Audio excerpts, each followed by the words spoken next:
want to put some context here. Okay, 343 finally. ridings in Canada.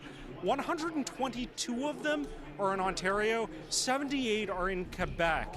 A party that gets all of those forms majority government without Damn, that any was other annoying province. to set up. Obviously, that doesn't really Not gonna happen lie. in any instance, but Here this we is go. how important We're these two live. provinces are. Obviously, also a great source of grievance to less Oh, populated provinces like damn. Alberta and Saskatchewan. Exactly like Glenn said, the Conservatives are going to be looking to flip some of these 905 ridings. The Greater Toronto and Hamilton area take a riding like Burlington. This is Karina Gould's riding, a former cabinet minister under Justin Trudeau. Before that, that was a solidly Conservative riding for a few years. Before that, Liberal for a few years. So this is a riding that flips between Liberal and Conservative without a great deal of hand-wringing. They're very, what can you do for me right now? What have you done for me lately? Not so ideologically wedded. And if there is It's not weakness lost. in the It's not lost. 905 Liberal Do you seats, remember it may be in ridings American like that. election? There have been big For the cheers longest coming time, out it looked like last 10, Kamala's gonna 15 win, minutes, and then essentially, as we've seen then these President seats flip. Trump just There killed could it, be man. a long wait to get more substantial results, though, just with the Man, I great number pray of it's the seats that same. are involved in Ontario and Quebec. All right, Zhao, thank you very much. It's going to be fascinating to watch this night unfold. Next, we are going to It's gonna be BC stressful. Burnaby, which is Jagmeet Singh's riding, and we are checking in with Kate Walker. And Kate, you're joined by Alana Cahill, and she was actually the press secretary on the bus for Singh's campaign. Yeah, that's right, Cynthia. I am here with Alana Cahill, who has been the press secretary on the NDP campaign trail. Talk to me a bit about what it was like to be boots on the ground during this campaign. I think everywhere that we went, every stop, every city, folks had an opportunity to meet Jagmeet and to hear the message that he was bringing to Canadians. I can't think of a single stop that we went to where someone didn't say, a relative of mine is availing of the dental care that you guys got for Canadians, and folks were very gracious and very thankful, and it was really special to see people have that connection with Jagmeet and express some thanks for that, for the work that he's done in Parliament. I think also Jagmeet is a great campaigner, so a lot of the authenticity and a lot of the energy that he brings to the role is really apparent when you meet him in person. So that's definitely something that we heard from everybody everywhere we went. Okay. Talk to me a bit about some of the challenges that you guys might have faced on the campaign trail. Obviously, you know, the polls weren't dropping a bit in support, and that's tough. I'm sorry, to but why are we keep talking going. about NDP? How do you become resilient on a campaign trail when, you know, the bet is not really in your favor? I think increasingly the conversation became about who is best positioned to take on Donald Trump. I think there's a lot of fear right now. The tariffs, I think rightfully people are concerned about their jobs. People are concerned about their financial future. I think Jagmeet and the campaign did a good job of pivoting toward who's going to stand up for you when times get difficult and who's going to have your back. And I think This is just ridiculous, but come on, people, just realize why we're in this situation. Why are we afraid of losing the jobs? And even if you guys are not government, didn't Mark Carney said that he had a good phone call with President Trump and having a strong nothing happened since then? Like it got worse. And again, like whoever's gonna get elected, that person's gonna deal with President Trump. And I'm sorry, from Jagmeet, I didn't really hear anything what he's planning to do in the future. Like, yes, you're going to strike the deal with President Trump, but what are you going to do after that, right? Don't get me wrong, I think NDP would definitely be better than Liberals. Again, right? We just need any change, man. But I think the best equipped to deal with President Trump and to make Canada prosper again is Pierre Poilievre, at least according to his promises. And like I said, Mark Carney, like, it's still Liberal Party. Like, you have 10 years with them, you know what to expect. It's not going to change. It's not going to do 180. and Mr. Carney very clear that they intend to make cuts. Mr. Carney in his platform had $28 billion in cuts, and while we certainly appreciate But then that he he's wants being 120 transparent billion about that, I think deficit. it gives a lot of people a little bit of concern to think about what that's going to mean, especially in the context of a healthcare system that's already a little bit strapped. Okay. We'll have to wait and see. Alana, thank you so much. That's Alana Cal, NDP Press Secretary. I'll send it back to you, Cynthia. Kate Walker, thank you very much. We'll check in with you again from Burnaby, BC. Okay, panel chat next. And John, you know, some shade was thrown at the pollsters and you know, Something not taking new. them. I know, right? What is your response Press when Secretary, people I'll say, send it back I to don't you, believe Cynthia. the polls, they're Kate Walker, always thank wrong. you very much. I think they should be skeptical of polling. I mean, Daryl Bricker, my former colleague and I at Ipsos, about 7 or 8 years ago, actually challenged the industry to have much more transparency. And so there is an organization now which demands a lot more accountability to put their tables out, Come on, data 10 tables seats. out and talk about methodologies. But I've never seen so many polls This and is so many stressful, pollsters man. out as we saw in this election. We have at least 14 firms. We've had hundreds of polls because we have them overnight, like a treadmill. Oh. And then we have aggregators who take all of those numbers. We've got 4 of them at least and project out polling numbers. So we have got different methodologies. Here's what I'd say. You have online polling that takes place, these huge panels that are generally very, very accurate. They tend to over-index on NDP supporters, but you make allowance for that when you do the calculations. But in the final days, there's about 4 or 5 firms that augment that with telephone calling. Right. There is virtually no telephone calling any time now, and the reason for that is because only older people have telephones and nobody really has them. Then you get the IVR, which are the robopolls that call into different areas. Those have had issues, and you have to be very careful in terms of the designated ridings that you're actually taking the sample from. And so there are a group of different polling methodologies, but I always come back and say, look, out of 14 firms, there's about 5 or 6 that you really want to look at. That you take they're seriously. accredited, you take them seriously. All of them tonight would be saying that there was going to be close to a majority government across this country my for bad. the Liberals. And so the question that they all said at the time was, what about the turnout? Are there people holding back and haven't decided yet going to the polling booths? And it comes down to turnout. So I'm going to say it's going to be pretty close with those group of polling companies, but the spread among the polling companies has been ranged from 2 to 9 points. And that's why I say you got to be skeptical about it. And we on the media, if you're on the media, you have to challenge them as well. So we'll see how it turns out at the end of the night, but definitely be skeptical. Marian, when I spoke to you, I think it was last week. Everything's a blur right now, but I think it was last week, and you challenged the polls, and you said that they were off in Ontario when it came to the NDP. Yeah. Yeah, I don't believe in So polls. basically, Like, I mean, I you know, feel in like the Ontario conservatives election, are not they gonna said that, participate in the provincial polls. NDP in Moritz Stiles, they were going to lose party status, and she was going to lose her seat, and they are the official opposition, and she kept her seat. But also for polling, especially for the NDP, we find it doesn't take into account the regional breakdown. So, for example, if you look at, Toronto or Ontario, where they're very strong, let's say, is in downtown Toronto. Once you add in the 905s, then that dilutes it and then brings the numbers down. So that's, that is just sort of like some of the things that, when we talk about polling, I think for New Democrats. Are you agreeing or disagreeing? Because I feel like you're holding back here. But I'm just but I think regional breakdown is important, especially because, obviously because for the NDP and their voter 51st efficiency. state, man. And also, Ridiculous. polls come out and people actually just give more credence to polls during elections. And what if we didn't have polls during elections? Do you think results would be different? That is such an interesting question. Yeah, but I think the other thing we have to realize is that the polls themselves, a lot of the polling companies don't do seat projections.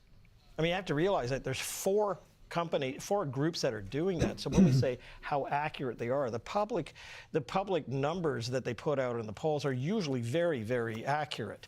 The issue then comes to the aggregators who take all the polls and put them into seats and then project out whether or not they're going to be successful. So when we say that they said Marit Stiles would lose her seats and not have enough there, it wasn't the polling companies that were doing that. It is the other group that takes about 338 Canada is when we all gravitate to see where they're at. But there are 3 more that do that, and I think that's where we're getting into problems. Interesting. Now, you can often tell as a journalist when you're following somebody in a campaign, it's the mood of the campaign manager and the people.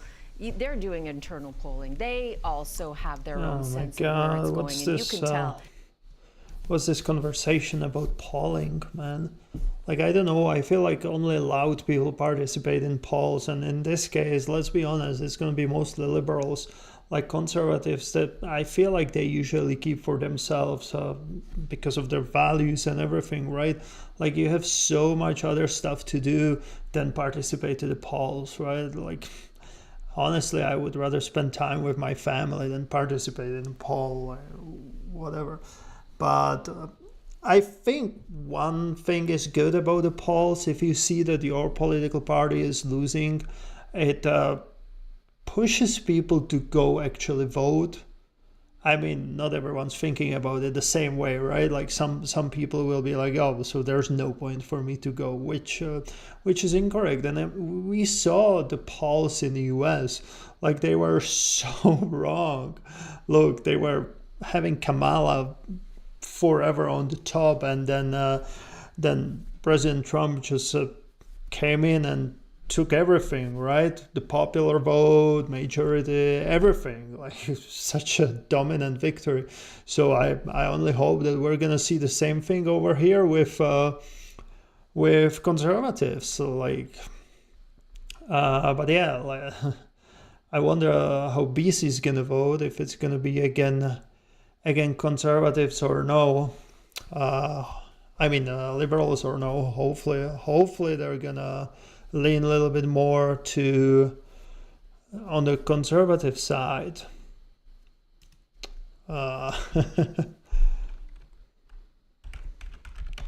Sorry, I'll just reply here.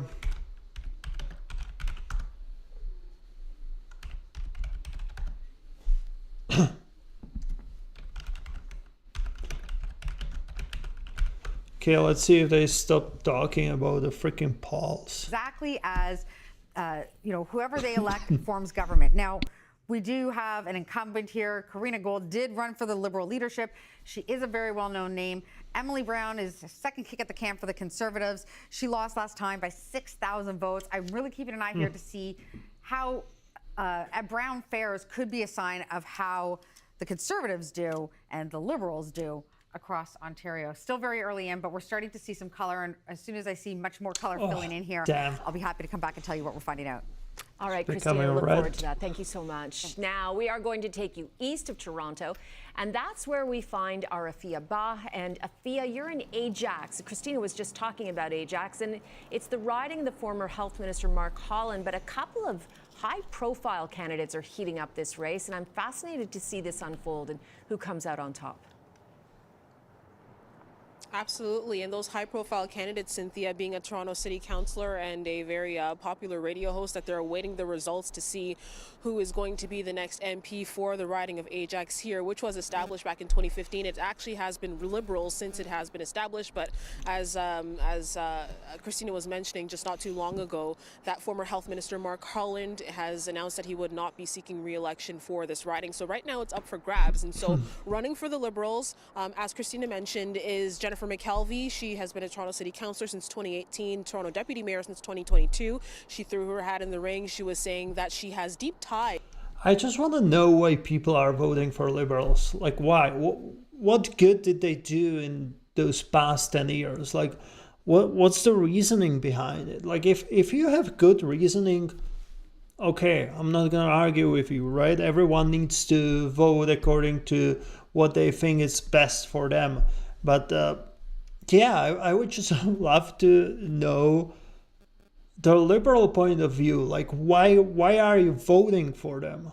Like, what good did they do? How did they get you? Like, is there some reason behind it other than my whole family voted Liberals, or I like the red color, or I don't know. Like, just if you're Liberals, just put it in the comments. Why? Why are you voting for them? Because I bet the Conservatives are, like, the easiest answer is we want to change because last 10 years were shit. Last 3 years, everything went downhill, right? That's the answer. But, like, what would be the answer from Liberals? Why? Why are you voting for them? We do know that in Durham region, I'm really 7 curious. seats are up for grab, of course, one of them being this riding here in Ajax. And we'll be watching closely as to see how these results unfold. Cynthia, back to you. All right, Afia, we'll check back in with you. Thank you. Next, we're going to go to Mark McAllister, and this riding is fascinating. Mark, this is a riding Is it that was though? Liberal for a very long time, but just 10 months ago, it flipped during a by-election.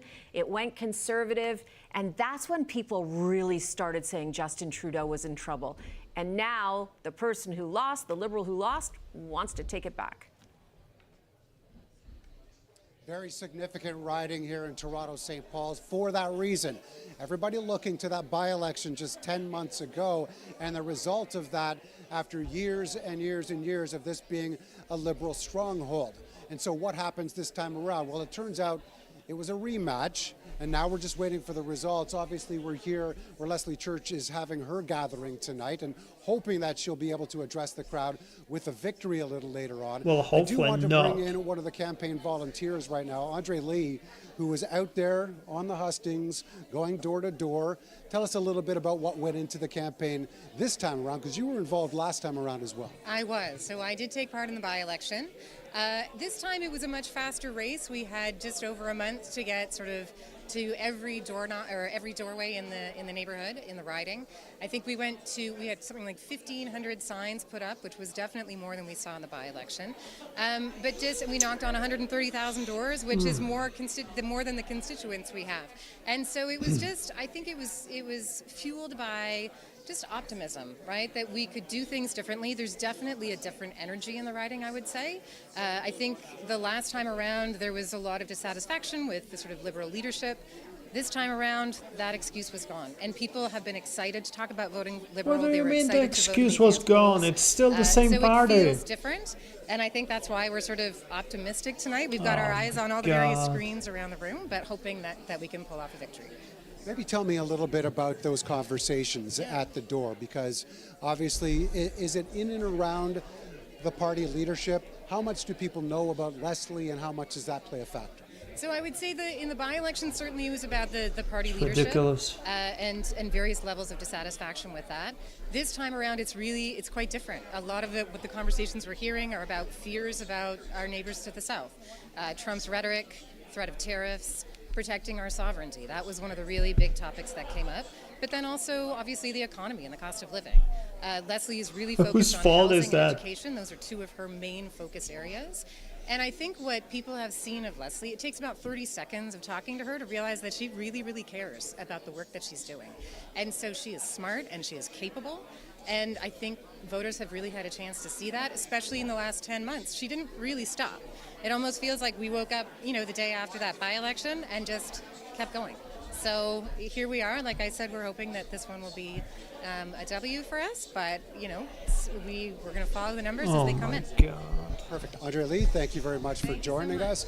Obviously, Leslie Church has some experience within the Liberal Party as well. She's been a senior staffer, most recently for Chrystia Freeland, so obviously she knows her stuff. She knows what's expected of her should she win tonight. We are awaiting the results, and she should be taking the little stage behind me here at this pub we're at in Midtown once we do find out those results. Back to you. Mark McAllister, thanks so much. And we're going to stay in Toronto, where we bring in Brandon Shogri, who is in a new riding in the West End. That's Wait, up did for grabs. Alberta And polls Brandon, closed? you're now at the Or Liberal no? Party candidates' headquarters, I believe. Yes, I am. Cynthia, the Liberals, they like their chances here. We are here at Kareem Bardizzi's watch party, and again, the Liberals, they're Okay, pretty excited. let me see so someone far. else. You I'm can done see with this signs whole liberal of, propaganda. signs stacked high behind me. Let's try CTV this time. Maybe it's What gonna we be better. want is to spread our vision of specialty coffee, show people what coffee should. That's not Different expected to reaction. tilt it towards the Liberals, Here we particularly. go. If this does hold in Quebec, how significant do you think it is? I mean, I How are know the from, the results Liberal campaign certainly different on was every counting station? on Quebec to be a part of their story tonight. All of the math that we've seen that showed anywhere approaching a Liberal majority meant the bloc kind of collapsed by at least 10 seats compared to the last election. Have we seen that yet? It's not totally clear, but it's very interesting to see some of these very key ridings in play when the incumbent's in third place. That says that there's something different in the air. And we keep talking about this collapse. I mean, just to contextualize it right now, and again, it is early, but at dissolution, the Bloc Québécois We're had halfway 32 done. seats and now is leading or elected in 13 seats based on the bottom. The polls closing in British Columbia in 2 seconds time.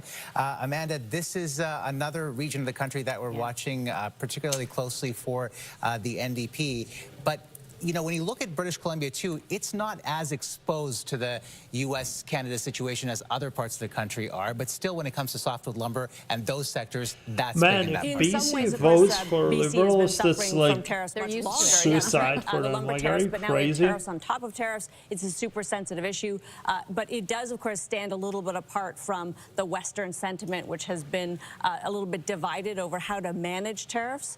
You might get more of that national fervor out of BC here. So it will be, I think you've nailed it. The question will be whether you see the weakness in the NDP flowing to the Liberals. Not much hope for the Conservatives there. Polls are now closed across the country. This is a big moment. We will start to see more results come in, more definitive of a look at who will form government, who will become prime minister. This is a very early indication. At this juncture, you're looking at some potential seat changes. I'm using the word potential very deliberately because they're based on preliminary results, but we've got the Liberals picking up 14 seats potentially, and the Conservatives remaining stagnant. The Bloc Québécois at a deficit of 10 seats at this juncture. Again, Omar, that is something that we've got our eyes very closely peeled at because that difference there is largely based in the results in Quebec at this point. Yeah, which has been a fascinating storyline to observe. The magic number, of course, that Heather's been telling us about is 172. That is the number that's needed for a majority government. So we should, you know, over the next little while, get a sense of who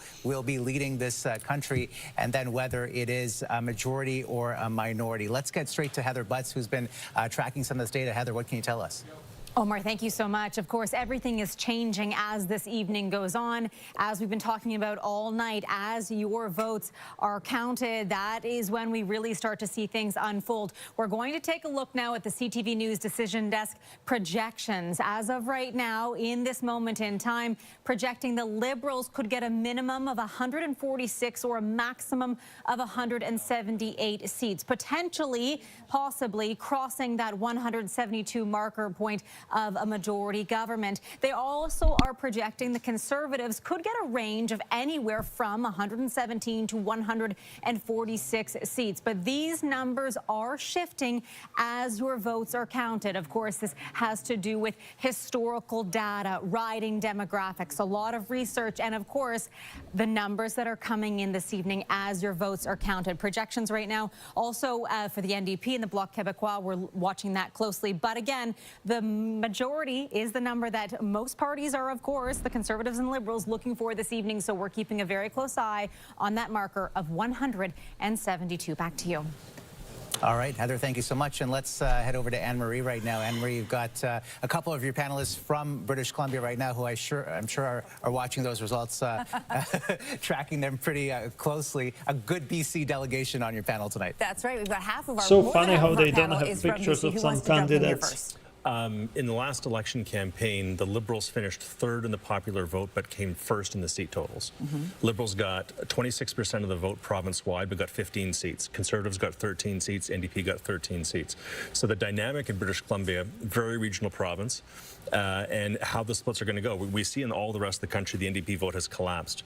In parts of British Columbia, working class parts of British Columbia, on the island, working class suburbs south of the Fraser River, the NDP second choice ballot can be 2-to-1 Conservative over Liberal. But for most of the province, and certainly in Metro Vancouver, the second choice for NDP voters breaks 2-to-1 Liberal over Conservative. So I think you'll see basically two colors of members of Parliament coming out of British Columbia. You'll see reds and blues.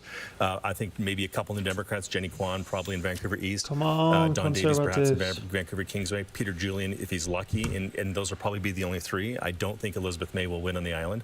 And so it's interesting. You know, all the aggregating polling data that you show out of 43 ridings in British Columbia, they show up to a third of the seats in the province being up for grabs, either two-way fights, three-way fights. Yeah. So as the polls close, a lot of those ridings are going to be very close to watch and very tight to call right up until the last probably 10 or 20 polls.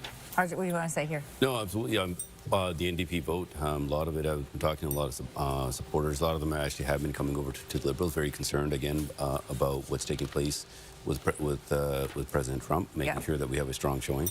The ridings to kind of look out for is Victoria for us, something that we've done well in, but we haven't been able to get it across the line before. I think there's a very good opportunity now. Port Moody, James and I know both of you are from there. Yeah. They have an opportunity there. And also, let's not forget, there's also Kelowna.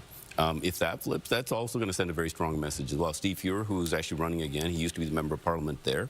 So we have an opportunity there. I think BC is going to be have a very strong showing for the Liberals, I believe. And it's going to send a very strong message for the rest of Canada as well. Pierre Poilievre spent more time in British Columbia than any leader in my lifetime. Yeah. And he had a particular focus on Vancouver Island, and I think that'll show up well tonight. Well, and what you'll see on Vancouver Island is going to be, I mean, first of all, can I just say how exciting it is as a British Columbian that we could be deciding the election tonight? I think finally, it's about time. We're in Canada. So the Vancouver Island, you look at the bottom half of it, it is tight three-way races.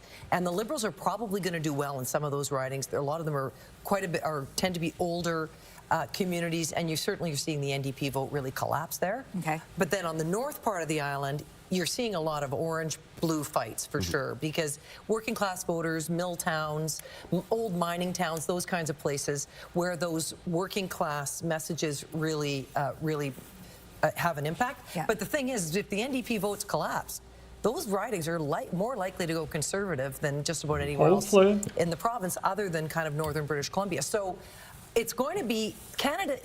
I heard somebody say earlier, BC is like a microcosm of the whole country. I think it was Scott Reed, and I think that's going to turn out to be true tonight. I'm going to keep going. I can hear this music, and I don't know if it's like the Oscars where they're going to sing us off or not, but we're going to keep going. Yeah, let's talk about that. Let's talk about the collapse of the NDP vote. What happened there, and what were the factors? Is this south of the border? Is this the Anne-Marie, I just have to interrupt you because our decision desk is just coming up with some data. We are about to reach a pivotal moment in this unprecedented campaign. We are about to make a call. Stand by for major declaration from the CTV News decision desk. This will be your next government. We are getting the results momentarily. Seconds from now, it's a time we've all been waiting for. And there you have it. CTV News decision desk declaring a Liberal win. We know that the Liberals will be forming the next government of Canada. The big question right now, Vashi, is will it be a majority or a minority? And this is a live shot you're looking at. I believe it's at the Liberal Party headquarters in Ottawa. I'm assuming there will be some kind of celebration. They don't know it yet. They don't know it yet, but they will soon. Take a moment, give the Liberals their due. Wait, so did they win? This is a huge moment for the Liberal Party, who were written off the electoral map just 3 months ago, 4 months ago. Wait, what? It's been 20 years since a party has been able to win a fourth mandate. You're absolutely right to point out that we don't know yet if it's a minority or it's a majority. But to come back from the sort of depths of despair that they faced last year and over the last 2 years, and to be able to pull off a win certainly speaks to a lot of things, not least of which is the presence of Donald Trump and the sort of ascent of Mark Carney, the role, I guess the storyline of him becoming leader and Justin Trudeau stepping aside has certainly worked wonders for the party. Huge impact in Quebec. 17 pickups at this moment in time, 11 seat losses for the Bloc, 5 for the Conservatives. A big part of this story will be Quebec. It will also help inform whether or not this turns into a majority government. We've got Mike LeCouture live at Liberal headquarters. They don't seem like they know what we just said, Mike, yet, but maybe they're going to find out soon. Really good reason for that, Vashi, and it's because on the screens behind us, they are not playing our network somehow. We have lodged an official complaint with the Liberal Party, and I'm not saying official complaint, I mean that jokingly, so is that but a yeah, certainly. guess from CTV News or what? I've been texting a number of Liberals, and it doesn't seem like they've gotten the message just yet, but when I was talking to a number of people before coming on, just here before we had declared it, a number of them were cautiously optimistic. That was the buzz phrase going through here, but really they were worried a little bit about how these numbers were going to be. The get out the vote issue, of course, as well. I'd spoken to one staffer who said that they saw big numbers in the early voting today, especially. They have these types of bingo cards where they essentially catch up with voters afterwards, and they were checking off people very early in the day. So they're very confident that their people were getting out there and getting to vote. Highly motivated, as we know. Are you a lot serious? of people were very excited about Did Mark they Carney win? and the change for the Liberal government. They have been talking about this. A number of people have been going to rallies across the country where I've been asking people, what do you think of Mark Carney and where this party has come from? I'll give you the example. Yesterday in Victoria, as I had said earlier in the show, 11:30 at night Pacific time, people had waited 90 minutes just to see Mark Carney. No, and no, I no, asked no, no, one no, of the no. volunteers Let there, me and I watch said, someone how else. has the change been from Justin Don't Trudeau tell me to they Mark won. What the hell?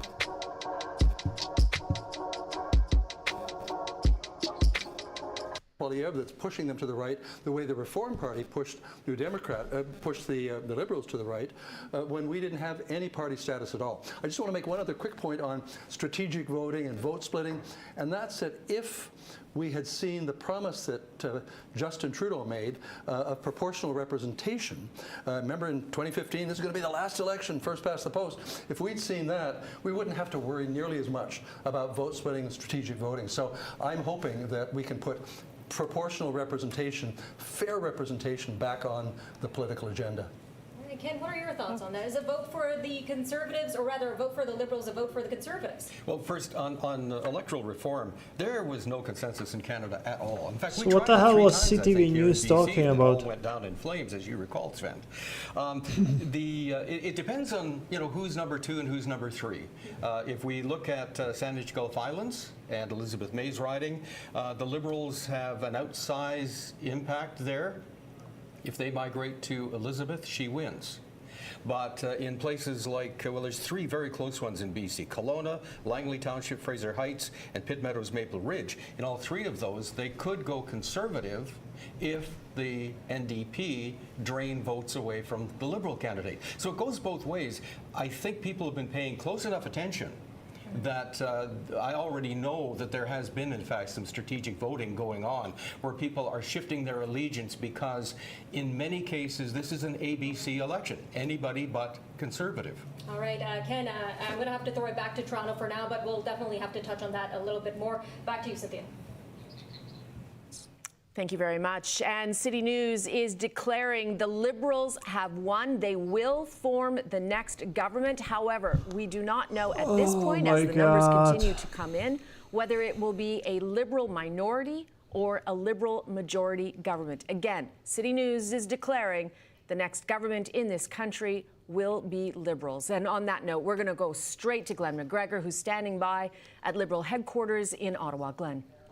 Good job, big people. Cheer, through this room, Cynthia. Not that many people here yet. It's still early in the night. We expect more, thousands, hundreds more to come into this room. But yes, a big cheer in response to what they were seeing. Good job. So let's prepare the fishing poles and the spares. And let's learn how to hunt, because that's what we're going to have to do under Liberals. Good job. I really want to know the logic of the people who voted for Liberals. So yeah, just write me into the comment why you hate Canada. Peace out. Well, actually,